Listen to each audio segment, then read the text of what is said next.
The book of Acts ends in a curious way.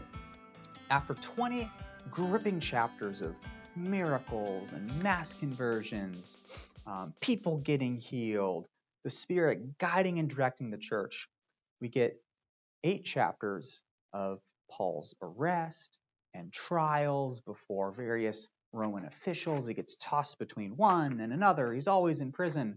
And it's kind of strange. But before we consider why Luke may end the book that way, I want to try to get our heads wrapped around this trial sequence. It's a little bit confusing. Let's look at a map to kind of clear things up. All right, so here is our third missionary journey, and it's going to end with Paul's trip back to Jerusalem. Lands in Tyre. He spends 7 days there. Disciples urge him, don't go to Jerusalem. And Paul says, hey, I'm going. And he goes down to Ptolemais, spends just a day there, and then he meets with Philip in Caesarea, and the prophet Agabus tells him, Paul, if you go to Jerusalem, there's danger for you waiting. And Paul's like, yeah, I know, the Spirit's been telling me too. He goes into Jerusalem, and while at Jerusalem, meets with James, and he delivers famine relief, which he's been collecting among the Gentiles for the poor Jews in Jerusalem. Gives that, pays for some Jewish rites, and when he's in the temple, Jews see Paul. They're like, that's the guy. He's been stirring up trouble all over the world. Get him! And they start beating on him, and the Roman centurion has to save Paul from this Jewish mob. And he takes Paul into the barracks, and he's like, all right, how do I figure out what's going on? Oh, I know. I'm going to beat him myself. And Paul's like, hello, I'm a Roman citizen. You can't do that. He's like, oh, okay, maybe I shouldn't do that. So he takes him, and he orders that Paul is tried before the Sanhedrin. And Paul goes before the Sanhedrin, these Jewish officials, and he sees, let's see, got about half Sadducees on that side, half Pharisees on that side. Sadducees don't believe in the resurrection, by the way. Okay, I'm on trial for the resurrection. And then they start fighting between themselves, and almost a mob is formed in the Sanhedrin, and the centurion has to rescue Paul from that again. And the Jews, during this time, plot to assassinate him, and Paul escapes from that and goes to Caesarea, where he is tried before Felix. And Paul is going to give his first testimony before the people after he's arrested. He's going to give his testimony for a second time before Felix. And Felix is like, you're uninteresting. And he just keeps him in prison for 2 years. And it's possible that while Paul is in prison during this time, he writes these prison epistles. It could have been from his Roman imprisonment, but this is an educated guess. And then Festus replaces Felix, and Paul has a trial before Festus, and Paul's when Festus suggests that Paul goes back to Jerusalem, where it's a lot more dangerous, Paul says, no, I appeal to Caesar. And Festus is like, fine, to Caesar you will go.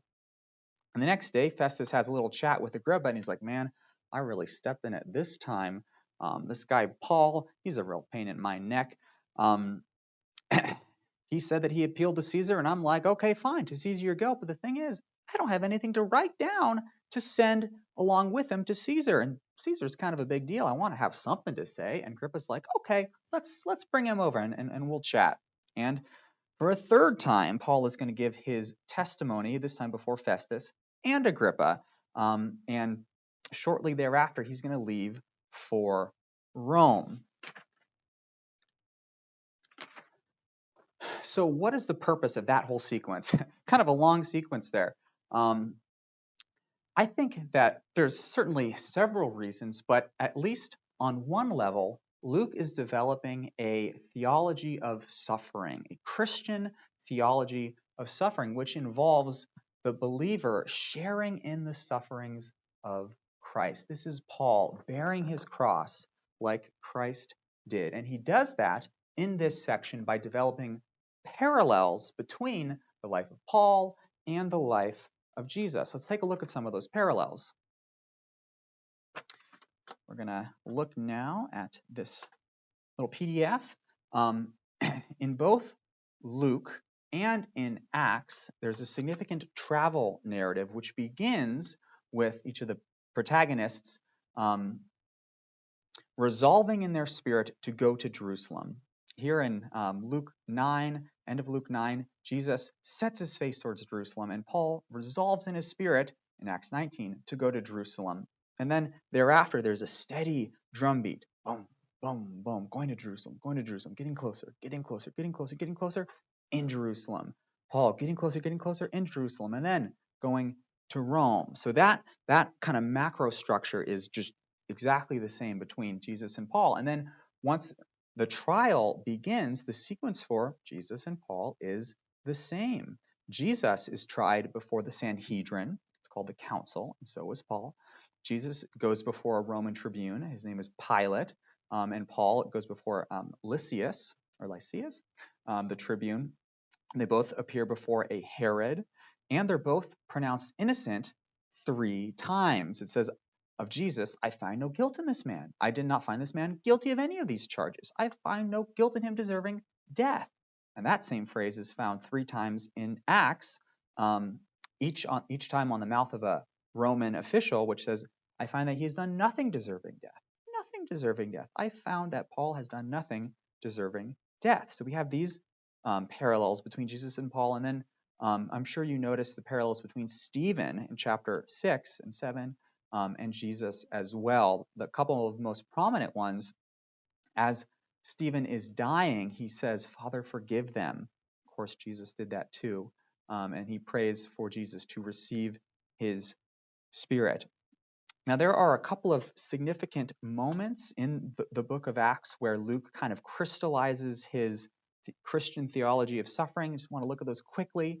Back in the Jerusalem cycle, those kind of 2 episodes where Peter is arrested, it says that they left the Sanhedrin rejoicing because they were counted worthy to suffer for the name.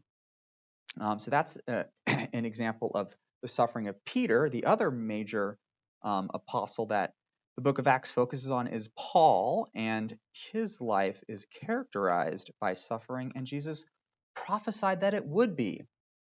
It says here that I will show Paul, how much he will suffer for the sake of my name. He will suffer as I did. And then Paul, after he was stoned and left for dead,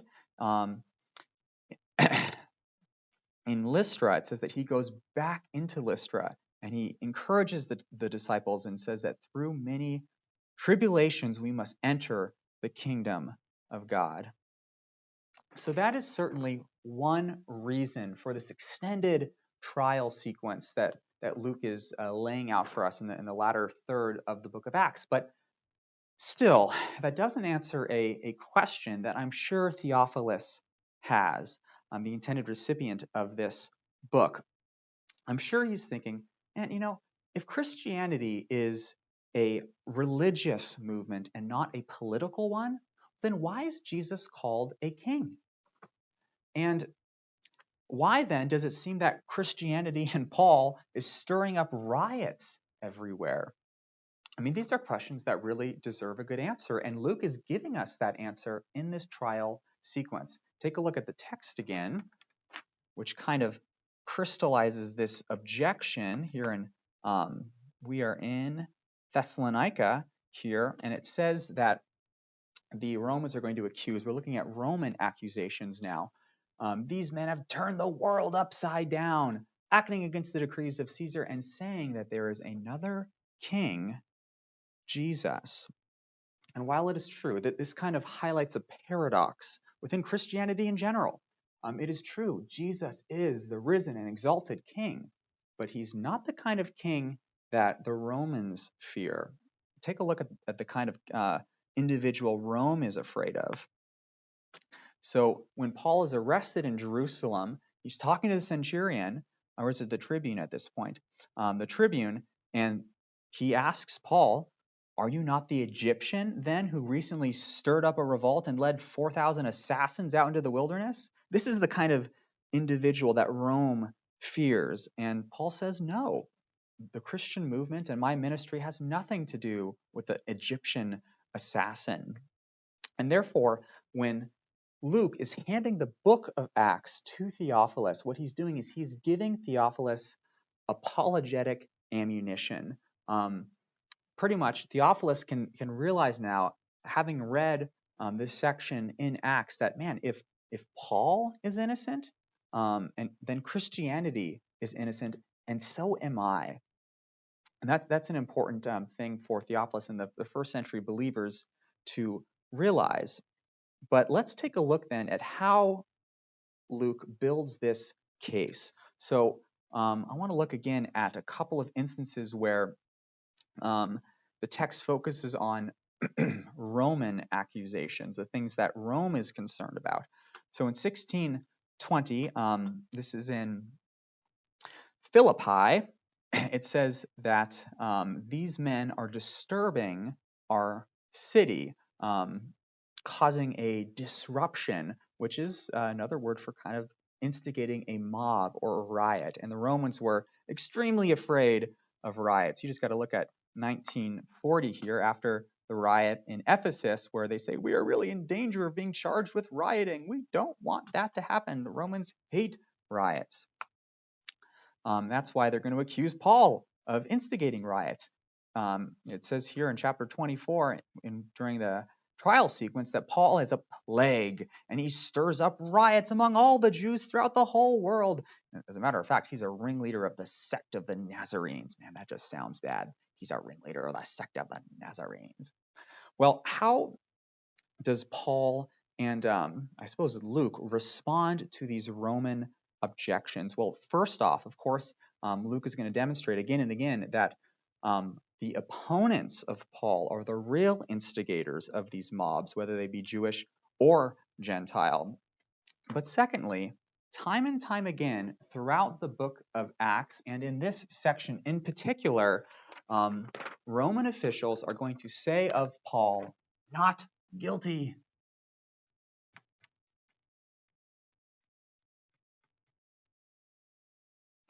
And we saw a few examples of that already, those three instances where they say that I have found nothing in him deserving death. Those are coming from the mouth of three prominent Roman officials. But we can look earlier in the book of Acts and find more examples of the same thing. I mean, think of Cornelius. He's a Roman centurion living in Caesarea. I'm sure he was very rich and probably prominent as well. Sergius Paulus, the proconsul of Cyprus, he came to believe. He's a Roman official. Publius, the chief man of the island of Malta, which Paul crash landed on, he becomes a believer, and he was certainly a significant Roman. And there's an important moment in Corinth in Acts chapter 18 where Gallio, the proconsul of Achaia, doesn't decide to pursue prosecution of Paul or of Christianity. And we should look at that moment. In Acts chapter 18, so much goes down in Corinth, I am telling you. So verse 12, Gallio, proconsul of Achaia, that's a pretty big deal. He's brought before the tribunal, and there's an accusation made against him. And Gallio says, you know what, if it was a matter of wrongdoing or vicious crime, like perhaps a Egyptian assassin, well, then I would reason to accept your complaint. But since it's just a matter of questions about words and names and your own law, you Jews, see to it yourself. I will not be a judge of these things. So this kind of dismissing Paul and the movement of Christianity as a Jewish religious matter is going to happen several times on the mouth of Roman officials in the book of Acts. And it provides a good transition for us to look now at the Jewish apologetic in this section. We looked at the Romans. They say that Paul is not guilty. Now the Jews, those are the Sanhedrin, they're going to say Paul is certainly guilty. But Paul's going to turn that accusation right at them. He's going to say, no, you're guilty. And let's look at the very last episode in the book of Acts, in Acts 28, when Paul makes it all the way to Rome, and we're going to see a final accusation against the unbelieving Jews. It's kind of sad. Go to Acts 28:1. Paul is going to arrive in Rome. He's going to gather all of the local Jewish leaders together. He's going to preach Jesus as the Messiah, and some are going to be convinced. We have this mixed response, but others are going to disbelieve. And Paul's like, you know what? This is exactly what Isaiah said in Isaiah chapter 6. You will hear, but you will never understand. You will see, but you will never perceive. Therefore, let it be known to you that this salvation of God, it has been sent to the Gentiles. They will listen, even though you will not. And this kind of reversal or direction shift from Jew to Gentile happens several times in the book of Acts. Now, I want to look at those quick. 1346 in Antioch of Pisidia, after the Jews contradict and revile Paul, Paul says to them, "It was necessary that the word of God be spoken first to you, the Jews, but since you've turned it aside, we are turning to the Gentiles." And then in 18:6, they oppose and revile him, and he shook out his garments and said, "Your blood be on your own heads. I am innocent." You see that? That's a significant word for our Jewish apologetic. I am innocent. From now on, I will go to the Gentiles. But man, if I'm Theophilus, something doesn't sit right about that. I mean, the question that I'm asking in my head is, and if Christianity is a Jewish religion, we worship a Jewish God, a Jewish Messiah, why then are so many Jews against Jesus, against Christianity, and why are so many Gentiles as part of the movement? What Luke needs to reassure Theophilus with is that his faith, his new faith, is firmly rooted in the ancient Jewish scriptures of Judaism. So the question he has to answer is, why is there so much hostility from the Jews against Paul and against Christianity? And their accusation is summed up with this phrase, Paul, you are against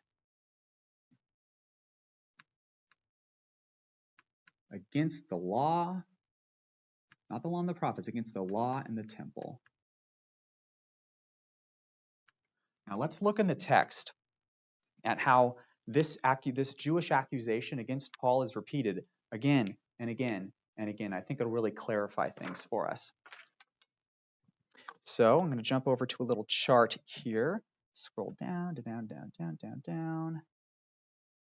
Okay. This is where I want to be, right here.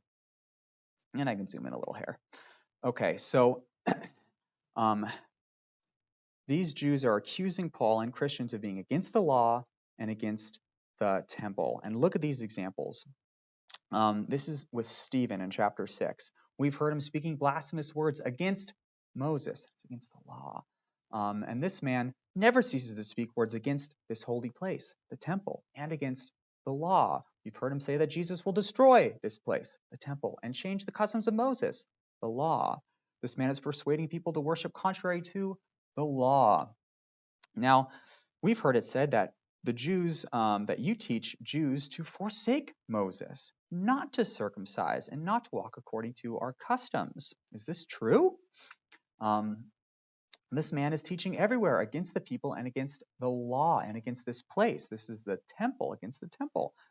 And then Paul argues in his defense, no, neither against the law, nor against the temple, nor against Caesar have I committed any offense.